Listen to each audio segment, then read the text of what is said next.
Preno muna. Yan po ang hirit ng ilang motorista sa nakatakdang dagdag sa toll sa North Luzon Expressway.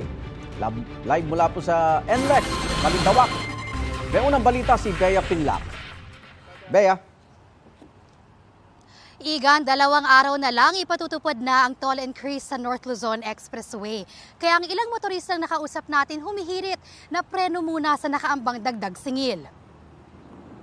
Hassle sa traffic, taas babang presyo ng krudo at ngayon dagdag sakit sa ulo ng mga motoristang nakausap natin ang nakaambang taas singil sa toll sa NLEX.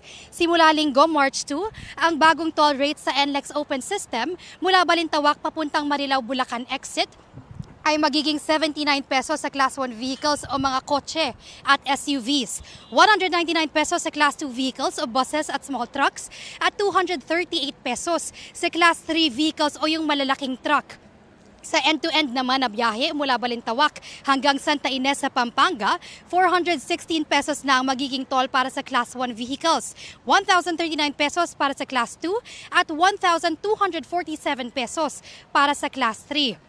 Hirit ng ilang motorista, preno muna sana sa nakaambang dagdag singil, lalo na't kaliwat kanan ng taas ng presyo ng petrolyo at ng mga bilihin.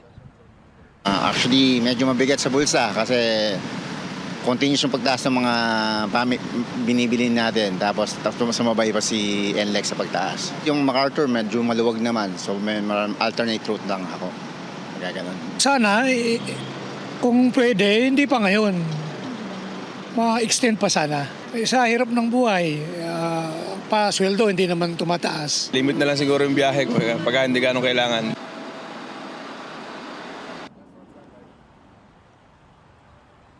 Igan, ayon sa Toll Regulatory Board, ang dagdag singil na to sa NLEX ay base pa sa petisyon noong 2022 na hindi raw na-implement noong 2023. At yan ang unang balita mula rito sa NLEX Balintawak, Bea Pinlac para sa GMA Integrated News. Igan, mauna ka sa mga balita, mag-subscribe na sa GMA Integrated News sa YouTube para sa iba't ibang ulat sa ating bansa.